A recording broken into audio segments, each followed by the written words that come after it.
네, 여러분 반갑습니다. 오늘도 어김없이 온라인 수업을 또 이렇게 하게 됐습니다. 이제 온라인 수업 벌써 두 번째 주 차고 이번 주 하고 그 다음에 다음 주 한 번만 더 하면 이제 학교로 또 기말고사죠. 그래서 늘 그렇듯 돌아보면 우리가 언제 2학년이 됐지, 또 언제 3학년이 됐지 이런 얘기를 많이 합니다. 저도 마찬가지로 내가 언제 20대가 다 끝났지? 뭐 이런 얘기를 동기들하고 많이 하거든요. 근데 항상 그렇듯이 돌아보면 너무나 빠릅니다. 저는 아직도 기억이 많이 나는 게 여러분들이 1학년 때 학기 초 그리고 이제 1학년 1학기 한창 할 때 막 너무 힘들어하는 친구들도 많고 학교를 전학 갔던 친구들도 아직도 기억이 나고 그때를 생각하면 벌써 이제 2학년 말이잖아요. 위에는 선배들도 없고 선배들은 다 실습 갔고 이제 배를 타고 있으니까 그런 걸 생각하면 항상 시간은 빠르다. 근데 그 시간 속에 뭘 채워갔나, 무엇을 채웠냐는 전적으로 본인들이 어떻게 했느냐, 본인들이 제일 잘 알 거고. 그래서 그렇다면 남은 시간 동안 내가 뭘 해야 되느냐에 대해서도 이제 어느 정도는 본인들이 잘 알고 있을 거라고 생각합니다. 면허가 부족했던 사람은 면허를 채워서 나가야 되고, 뭐 영어도 마찬가지고. 근데 5년 뒤나 10년 뒤쯤 보면 내가 그때 면허 공부하고 토익 공부한 게 지금 본인의 10년 뒤를 선택했을 때, 10년 뒤를 봤을 때 지금 내가 여기까지 오기까지에 크게 영향을 미쳤을까? 뭐 그런 생각을 할 수도 있습니다. 저도 마찬가지고요. 하지만 반대로 생각해서 사소한 거 하나하나 아무것도 챙기지 않았을 때, 어떤 공부를 해야 될 때가 왔다거나 어떤 선택을 해야 될 때가 왔을 때 모든 것을 그냥 사소하게 여겼다면 과연 여러분들이 원하는 곳에 닿을 수 있었을까? 그런 생각도 하게 됩니다. 저는 지금 조금 후회가 되는 부분은 뭐냐면 고등학교 때 생활관에서 동기들하고 조금 더 열심히 더 놀지 못한 게 후회가 됩니다. 논다는 게 어떤 의미냐면 진짜 인간적으로 추억에 남을 만한 그렇게 재밌게 노는 거 있잖아요. 그런 것들이 좀 후회가 되고 그 외적으로는 그 당시에 나름대로 최선을 다했지 않나. 그러니까 엄청나게 뭐 누군가 비교하자면 끝도 없지만 그냥 내가 할 수 있는 상황에서는 나름대로 좀 했던 것 같다. 하지만 나름대로의 또 후회는 남는다. 그렇기 때문에 여러분들이 이제 학교 돌아오면 방학하기 전까지의 시간들, 그 다음에 3학년 1학기가 또 남아있잖아요. 그러니까 과연 그때까지의 시간들은 또 어떻게 채워갈지, 어떻게 20살이 될지, 20살을 만들어갈지 한번 고민해 보셨으면 좋겠습니다. 이 넓은 실습실에 이 좋은 장비를 두고 저 혼자 촬영을 하러 왔는데 하지만 여러분들이 집에서 조금 더 마음을 가다듬고 다시 한번 조금 진지하게 해봤으면 좋겠습니다. 오늘도 어김없이 한번 해보겠습니다. 여러분들 이제 제가 화면을 비추면서 한번 설명을 드릴 텐데 오늘은 부산항이 배경입니다. 부산항이 배경이고 레이더 알파 시뮬레이션은 레이더를 적극적으로 활용하면서 충돌을 예방하고 그 다음에 선박들 간의 항법 관계가 발생했을 때 적절한 피항 동작을 통해서 충돌을 예방하는 방법을 스킬을 키우는 게 이 수업의 목적입니다. 말로 하면 엄청 쉽습니다. 여러분들 시뮬레이션 해보셨던 것처럼 한 브릿지 안에 4명 또는 5명이 구성이 돼서 각각 역할을 배분하고 항해 당직을 수행했습니다. 근데 여러분도 보셨다시피 가장 어려웠던 점이 뭡니까? 가장 어려웠던 점은 충분히 커뮤니케이션하고 VHF로 What is your ship's name? What is your course? What is your speed? 그 선박의 명세를 파악한 다음에 나는 귀선과 우연 대 우연 또는 좌연 대 좌연으로 통과하겠다. 또는 현재 본선의 상황을 봤을 때 본선은 스피드를 낮춰서 또는 변침해서 귀선의 선미로 통과하겠다. 이런 명확한 커뮤니케이션을 통해서 상대방의 응답을 듣고 그 다음에 그렇게 설정된 관계를 지켜나가다가 불가피하게 내가 상대방과 합의한 상황에서 변경이 생겼을 때 다시 호출해서 본선의 앞에 어망 부위 또는 어선이 있다. 따라서 아까 합의한 내용과 반대로 다시 우연과 우연 또는 자연과 자연으로 통과하고자 한다 하는 것 같은 명확한 의사소통이 어렵고, 그 다음에 그런 것들이 이렇게 최선을 다해서 여러분들이 호출을 많이 하시잖아요, 그죠? 여기 앞에 앉아있는 VTS 친구들하고 관제사 친구들하고 그 다음에 전체를 총괄할 수 있으니까 전체를 보고 있는 관제사 친구들하고 그 다음에 브릿지 아래에 있는 동기들하고 커뮤니케이션은 많이 해요. 횟수는 많이 이제 다들 하시더라고요. 횟수는 늘어나는데 오히려 과도한 커뮤니케이션 때문에 기본적으로 해야 될 것들을 소홀히 하지 않나 그런 생각이 듭니다. 그래서 실제로는 타를 잡고 있는 조타소 같은 경우에도 견실을 최선을 다해서 하고, 그 다음에 항해사가 발견하지 못한 것 같은 경우에는 조타수도 보고 즉시 보고를 하거든요. 근데 우리 같은 경우는 연습을 할 때는 항해사나 선장 역할들은 명확하게 전방에서 전자궤도나 레이더를 보고 상황을 인지하고 상황에 대한 오더를 주죠. 근데 조타수는 뒤쪽에 있다 보니까 조금 타만 수동적으로 잡고 있는 경향이 있습니다. 이거 잘못됐다기보다 이런 상황에서 우리가 다음 시뮬레이션 거쳐갈 때 어떻게 상황을 조금 더 나아가게 할 수 있을지 뭐 그런 고민이 됩니다. 그런 것들은 조금 더 시간을 두고 연습을 통해서 거쳐 나가야 될 것 같고요. 사실 오늘은 여러분들하고 자이로 리피터에 대한 내용을 조금 더 해보려고 합니다. 실습선 과정에서 충분히 아마 여러분들 코로나 때문에 다루지 못하셔서 자이로 리피터가 뭐 하는 건지, 그 다음에 자이로 리피터를 가지고 레이더 알파 시뮬레이션에서 충돌을 예방하기 위한 조치로서 어떻게 활용할 수 있는지, 그 다음에 근본적으로 자이로 리피터를 가지고 내가 연안항해 시에 위치선을 측정할 수 있는 방법, 자이로 리피터로 확인한 기준 물표의 방위를 확인하고 그 물표의 방위를 이용해서 위치선을 작동하고, 그 다음에 그 위치선을 전자궤도에 있는 라인 오브 포지션 위치선 기능을 통해서 위치를 표시하고, 그렇게 통해서 선의를 파악한 다음에 현재 선의가 위험한가 위험하지 않은가, 그 다음에 연안과의 근접 상태 또는 수면 아래 등심선에서 비춰봤을 때 위험한가에 대한 판단을 하실 수 있도록 위치선을 한번 파악할 수 있도록 자이로 리피터에 대한 내용들을 한번 이론 설명하고 브릿지로 들어갈 겁니다. 그래서 여러분들이 지금 수업을 들으면서 필기를 하신다면 지금까지 제가 말로 설명했지만 이런 것들을 다시 돌려감기를 하셔서 필기를 하셔도 되고, 본인이 요약할 만한 내용들은 짤막짤막하게 필기를 하셔도 됩니다. 이제 칠판에 쓰지 않더라도 사람이 하는 이야기를 가지고 듣고 바로바로 요약할 수 있는 연습도 필요한 것 같습니다. 앞으로 실무에 나가셔도 마찬가지, 선장님이랑 항해사가 어떤 이야기를 할 때 반드시 모든 것을 종이에 적거나 칠판에 적어서 업무적인 사항을 오더하지 않을 것입니다. 그렇게 비춰보면 어느 정도 내가 말로만 듣고도 이런 내용이구나 듣고 요약하고 상황을 판단할 수 있는 능력도 중요한 것 같습니다. 말을 듣고 내가 해야 될 것은 무엇인지, 나의 책임은 어디까지고 나의 권한은 어디까지인지, 그렇다면 내가 여기까지는 할 수 있으니까 여기까지 최선을 다하고 내가 할 수 없는 부분에 대해서는 상급자에게 보고하고, 그 다음에 업무를 수행하면서 또는 업무를 진행하면서 내가 예상치 못한 상황을 발견했을 때 이런 상황을 발견했습니다 또는 이때는 어떻게 할까요? 하는 수동적인 자세에서 벗어나서 좀 능동적으로 변하는 게 필요한 것 같아요.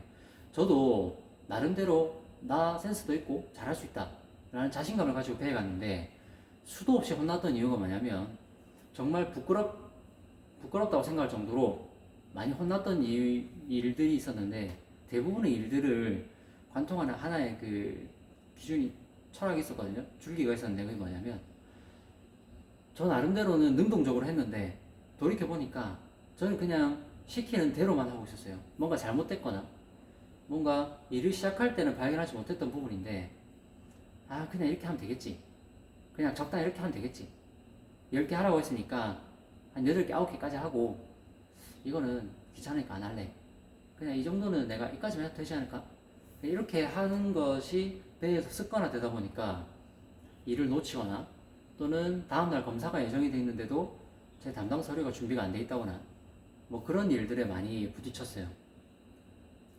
적극적인 마음을 갖고 일을 헤쳐나가야 되는데 하다 보니까 힘들고 마음이 떠나고 그만하고 싶다 못하겠다. 이렇게 좀 부정적으로 변했었거든요. 근데 결국에 답은 저 안에 있었습니다. 제가 마음을 잡고 내가 할 수 있는 것과 내가 할 수 없는 것, 그 다음에 내 책임을 벗어난 것, 그 다음에 내가 보고를 해야 되는 상황, 위험을 인지한 상황, 항해를 하다가 어망부리를 발견했는데 조기에 피항할 수 없을 것 같다.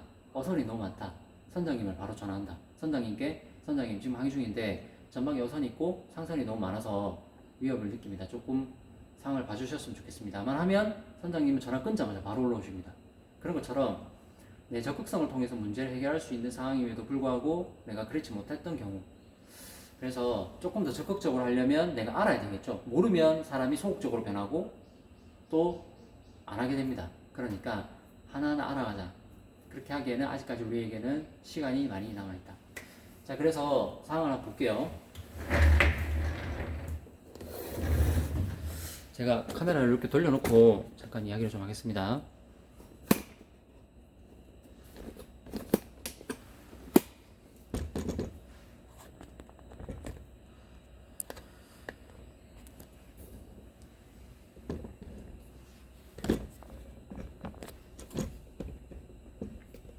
잠깐만요. 네. 제가 이렇게 둔 상태로 좀 설명을 할게요. 여기 보시면, 일단은 여기 지금 학교 뒤편에, 여기가 학교죠. 동산동이고, 여기 해양대학교 조도방파제 쪽. 그 다음에, 여기가 부산항대교. 여러분들 간만부두가 어딘지 잘 모르시는데, 여기가 학교잖아요. 그죠?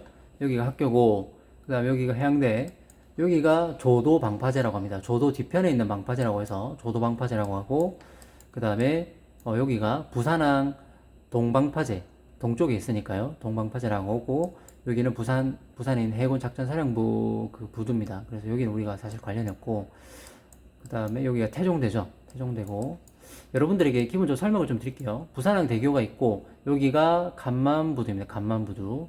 그 다음에 이쪽으로 가면, 여기가 바로 사망의 선배들이 있는 간만시민부두입니다. 부산항 대교만 건너면 바로 간만시민부두로 갈 수 있어요. 그래서 간만시민부두에 여기 이제 한우리호가 있고, 그 다음에 이쪽으로 가면 여기가 신선대부두입니다. 그래서 학교 뒤편에 간만부두, 그 다음에 신선대부두가 있고, 우리는 부산항 입항항로는 요렇게 들어오게 되죠. 그런데 오늘은 여기 S001이 본선이고요. 여기가 002가 이제 찰리 브릿지입니다. 출항선으로 가정을 하고 할 건데, 일단 델타 브릿지에서 오늘 좀 제가 설명을 드릴 거고, 우리가 지금 할 건 자이로 리피터로 출항하고 있는 찰리 브릿지 정정합니다. 델타에서 출항하고 있는 찰리의 진 방위를 관측하고, 예를 들면 선장님이나 당직사관에게 선장님 또는 당직사관 사망사님, 본선의 몇 시 방향, 본선의 11시 방향, 진방이 300 몇몇 도에 있는 선박을 하나 관측했습니다.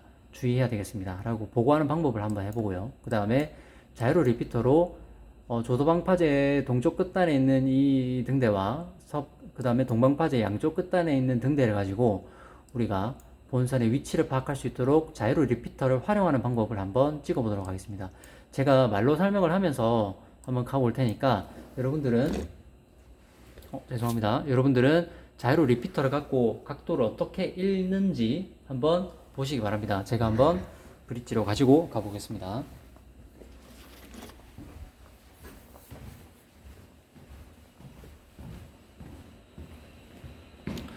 자, 오늘은 델타 브릿지에서 이야기를 좀 할 거고요. 델타에서 이야기를 좀 하기 전에 일단은 잠깐만 요거를 각도를 좀 변경하겠습니다.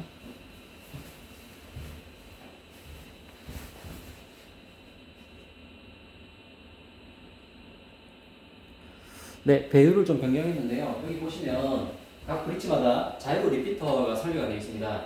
실제로 실선에 가시게 되면, 실무에 나가시게 되면 자이로 리피터는 보통 브릿지 센터에 오토파일럿과 아주 나란한 방향으로 전방에 보면 자이로 리피터가 하나 있거든요. 그래서 실제로 조선사나 선장님들은 이렇게 앞으로 돌아가서 자이로 리피터를 보러 갑니다. 근데 이때 우리 시뮬레이터 상으로는 요렇게 오버헤드 자이로 리피터로 해서 머리 쪽에 이렇게 달려 있습니다. 키가 좀 작은 친구들 안 보일 수도 있는데 이렇게 내리면 내리게 돼 있고 올리면 여기 에어 컴프레서가 있어가지고 프레셔 바가 있어서 그대로 올라갑니다.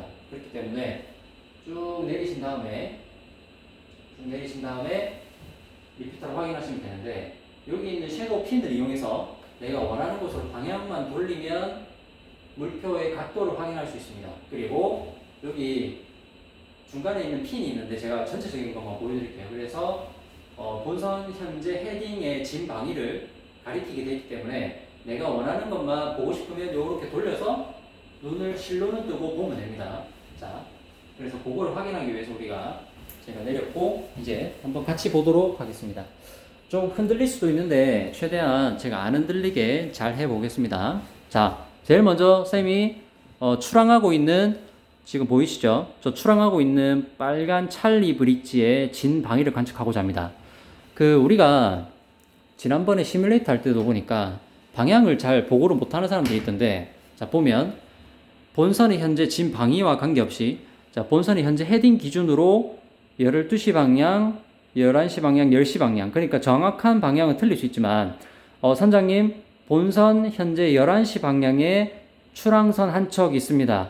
이렇게 보고를 드리면 되겠죠. 그러면 선장님이랑 항해사가 오케이, 땡큐 할 거고, 또는 그 다음에 방향이 바뀌면 10시 방향이나 9시 방향 쪽으로 이렇게 찰리 브릿지가 옮겼다. 그러면 선장님, 본선 9시 방향에 출항선 한 척 있습니다. 주의해야 되겠습니다. 이렇게 정정합니다. 오더가 아니고 보고를 하면 되겠죠. 그런데 정확한 방위를 알고 싶다 하면 쭉 내려서 실선으로 가면 브릿지 센터 있을 겁니다.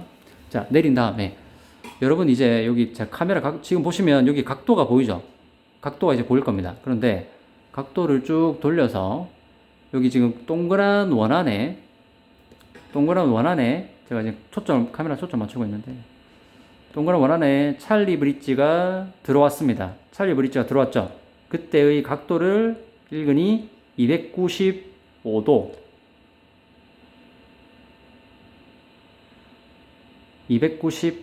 정도가 되는데, 자, 이렇게 하지 말고 제가 사람의 시야각을 그대로 따라가는 걸로 한번 촬영을 해보겠습니다.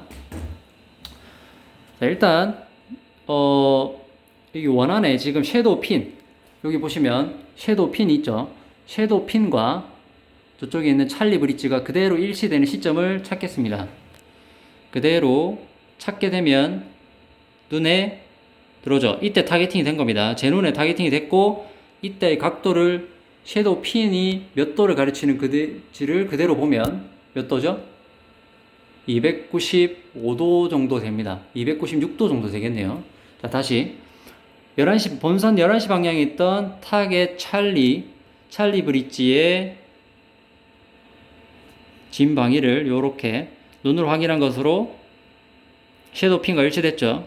그대로 읽으면 295도 정도가 되겠습니다. 그래서 선장님, 본선 선서 방향 295도에 출항선 한 척 있습니다.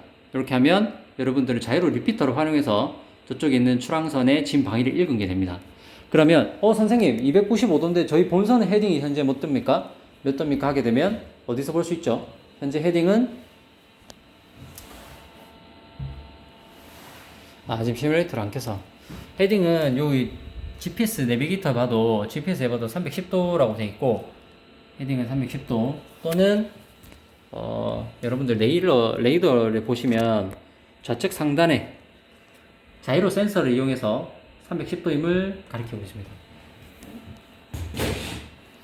자, 그렇게 했고, 그 다음에 동방파제 제가 가르쳐 드릴게요. 본선 기준으로 이제 등대 관측을 통해서 조도방파제 끝에 있는 조도방파제 동쪽에 있는 등대 하나 1, 그 다음에 동방파제에 있는 끝단하고 2, 그 다음에 3, 3개를 이용해서 저 흰색 등대, 그 다음에 빨간 등대, 그 다음에 조도방파제에 있는 흰색 끝단에 있는 동쪽 등대 3개를 각도를 측정을 해볼게요.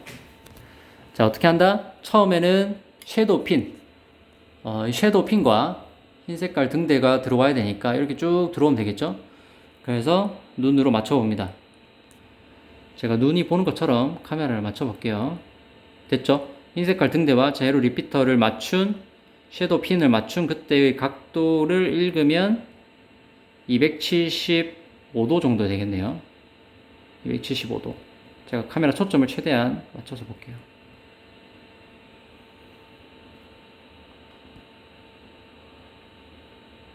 되겠습니까? 네. 그래서 요렇게 내려보면 되죠. 275도. 275도, 그 다음에 두 번째. 빨간 색깔 등대가 섀도우 핀과 일치시켜 주도록 하고, 그때 각도를 쭉 내려서 읽어주시면 몇 도? 그때 각도는 305도 정도가 되겠네요. 305도. 그 다음에 저쪽 끝단에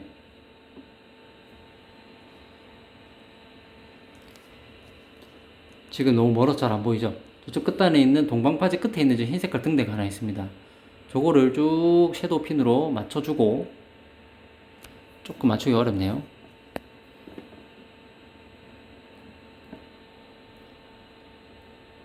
맞춰준 다음에 여기 있습니다. 맞춰주고 그때의 각도를 읽으면 347도 정도 되겠습니다. 348도, 347도인데, 자, 이렇게 세 개의 각도를 읽으면 어떻게 된다? 바로 본선에서 측정한 방위에 의한 위치선이 3개가 나왔죠. 그러면 그 3개를 가지고 우리는 EBL로 측정을 할 수도 있지만, EBL을 활용을 하면 EBL 1, 2, 3를 켜서, 자, 우리가 방금 관측한 3개가 어디 있는 거냐면 바로 여기 있는 등대 하나, 2, 3, 바로 1, 2, 3 순서대로 측정한 겁니다. 3개를 가지고 각각 몇 도인지 측정을 했죠. 쌤도 지금 설명하면서 각도를 잊어버렸는데, 자, 여러분들 어떻게 하시냐면 하나의 각도, 2개의 각도, 3개의 각도죠. 끊는 것은 방금 기준점으로부터 이렇게 끄었지만 제가 측정한 각도는 이거를 몇 도로 보고 몇 도로 보고 몇 도로 보았다. 따라서 3개의 각도만 알면은 여러분들이 전자의 도상에서 라인 오브 포지션 기능을 활용할 수 있을 겁니다.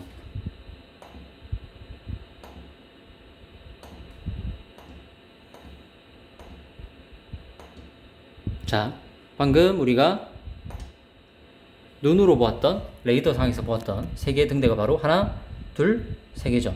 자, 요 3개의 등대가 바로 제 눈에 보이는 하나, 둘, 3개가 되겠습니다. 이렇게 자이로 리피터를 활용하면 기준 물표를 각각 측정한 각도를 파악할 수도 있을 뿐더러 저기 마찬가지로 타겟처럼 출항하고 있는 선박에 대한 각도도 제가 읽을 수가 있습니다. 그렇게 되면 충돌의 위험을 피하기 위해서 보고를 할 때도 각도를 파악할 수 있지만, 본선 기준으로 몇 시 방향에 있는 선박이 몇 도인지, 그 다음에 현재 본선에서 육상의 물표를 관측한 각도가 몇 도인지를 알면 레이더와 전자해도와 내 육안으로 보는 총 세 가지의 흐름이 일치될 수 있다. 가장 중요합니다. 필기를 꼭 해두시고 기억을 하세요. 자이로 리피터를 통해서 각도를 관측해서 내가 잘 파악을 하게 되면 어떻게 된다? 내 육안으로 보는 관측하는 물표들의 상황과 내 눈으로 보이는 것들이 레이더에는 어떻게 나타나고, 그 다음에 전자의 도상에는 어떻게 나타나는지를 세 가지가 항상 일치되는 연습을 항해사들은 해야 된다. 따라서 오늘은 자이로 리피터를 가지고 간단하게 한번 살펴봤는데요. 자이로 리피터라는 것이 각도, 진방위를 관측할 수 있는 좋은 장비이기 때문에 여러분들은 앞으로 3학년 1학기 때 제가 수행평가도 한번 해볼 생각입니다. 5분 안에 위치선을 통해서 위치선 3개로, 방위 위치선 3개로 본선의 위치를 해도에 작도하고, 그 다음에 그것을 라인 오브 포지션 기능을 활용해서 전자해도에 표시하시오 하면, 제가 그때 GPS 펑션 기능을 꺼버리면 여러분들은 GPS가 안 되는 상태에서 본선의 위치를 얼마나 정확하게 작도하는가, 오차 0.5마일이네, 이렇게 하면 여러분들은 제법 괜찮은 연습을 하실 수 있겠죠. 그런 것들도 한번 제가 연구해 보도록 하겠습니다. 그래서 자이로 리피터를 가지고 각도를 측정하는 방법을 배웠고요. 간단합니다. 섀도우 핀을 가지고, 여기 있는 섀도우 핀이 내가 원하는 물표에 어떻게 딱 걸치게 됐을 때 걸치게 되었을 때의 각도를 그대로 읽어주면 여러분들은 바로 자이로 리피터로 각도를 측정할 수 있다. 그리고 중요한 것, 레이더로 보는 것과 내 눈으로 보는 것과 전자헤드로 보는 이 세 가지가 항상 일치가 되면 바로 정말 최적의 항해사로서 관측과 충돌의 위험을 예방하기 위한 조치를 적극적으로 할 수 있는 상황에 대한 인지가 완벽하게 이루어질 수 있다. 그래서 오늘 이런 얘기를 한번 해봤습니다. 여러분들하고 여러분들이 이제 뭐 학교 다니시면서 많이 들었기 때문에 자이로 리피터가 뭐 하는 건지 어떨 때 쓰는 건지는 이미 알고 계셨을 텐데, 하지만 조금 더 여러분들하고 그런 얘기를 한번 나눠보고 싶고요. 자, 이제 마무리하도록 하겠습니다.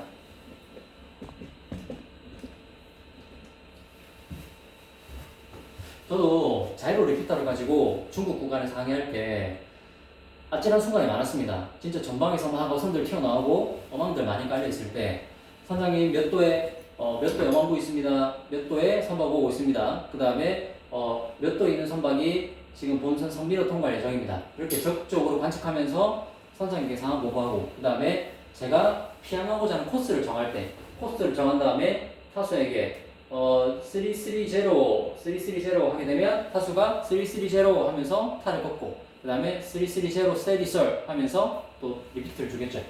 그래서 자이로 리피터는 내가 관측하고자 하는 물표를 구할 수도 있지만 내가 가고자 하는 침로를 결정할 때도 매우 유용한 장비입니다. 선박 간에 틈이 있을 때 그 틈으로 내가 어떻게 해쳐갈지, 그다음 그 코스를 정할 때, 그런 것처럼 여러분들에게 제법 유용하게 항해 매우 연안하게 할 때 매우 중요한 장비이기 때문에 대항에서는 자이로 리피터가 별 필요 없습니다. 뭐 자이로 에러를 구할 때가 아니면, 천문항해를 할 때가 아니면. 그래서 자이로 리피터는 연안항해 시에 코스를 결정하고, 그 다음에 내 전방에 있는 선박과 피항 관계를 설정할 때, 그 다음에 위치선을 가지고 위치를 작도할 때 매우 중요한 장비이기 때문에 활용법에 대해서도 실습 가시기 전에 미리 잘 익혀두시면 정말 도움이 많이 될 겁니다. 아시겠죠? 항해사로서의 기본이니까 여러분들께 말씀을 드렸습니다. 오늘은 여기까지 마무리하고요. 정리를 잘 해두신 다음에 제가 다음 주에 온라인 한 번 더 남았을 때 조금 더 중요한 내용을 전달해 드릴 수 있도록 준비하도록 하겠습니다. 고생 많으셨고요. 정리를 잘 해두십시오. 감사합니다.